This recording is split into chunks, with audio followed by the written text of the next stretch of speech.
मायावती जी ने कहा कि जो चुनाव आए हैं वो नतीजे गले से नीचे नहीं उतर रहे।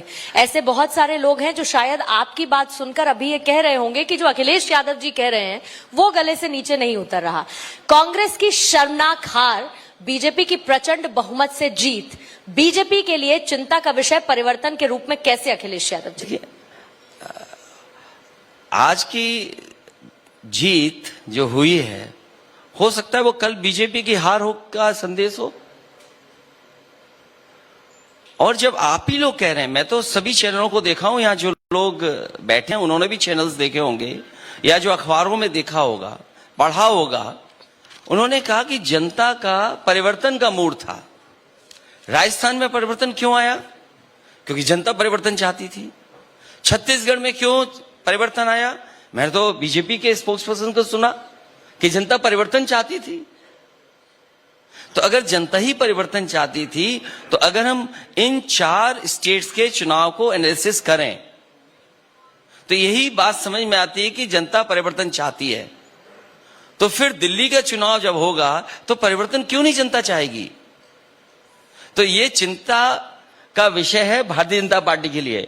और जो सवाल हैं वो सवाल कहीं गए नहीं हैं। वही सवाल किसानों की आय दोगुनी, बीजेपी को बताना चाहिए अगर वो जीत गए हैं तो पूरे उत्तर प्रदेश में किसानों को धान की आय दोगुनी हो गई है उनकी। आज के महंगाई में किसानों के जो गन्ने की कीमत है वो दोगुनी हो गई है। और ये बात तो बीजेपी को बताना चाहिए कि अब कोई बेरोजगार नहीं बचा है, सबको रोजगार मिल गया है। और जो महंगाई दिख रही है इसका भी समाधान हो गया है। तो ये जो सवाल है, और फिर उत्तर प्रदेश को लेकर के अगर हम कहें,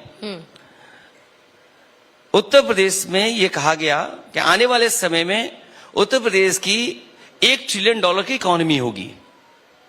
मैं अभी सदन में था, मुख्यमंत्री जी, उनके सहयोगी लोग, उनके कैबिनेट के लोगों ने एक बार भी सप्लीमेंट्री बजट में $1 ट्रिलियन इकोनॉमी की बात नहीं की। और यहां तो बहुत जागरूक और पढ़े लिखे लोग बैठे हैं, अर्थव्यवस्था को भी समझते होंगे। अगर आज बीजेपी को $1 ट्रिलियन की इकोनॉमी चाहिए तो ग्रोथ रेट होनी चाहिए 34%। क्या 34% हासिल कर लिया उन्होंने? और फिर अभी सप्लीमेंट्री बजट लेकर के आए थे, क्योंकि ये स्टेट बहुत बड़ा है।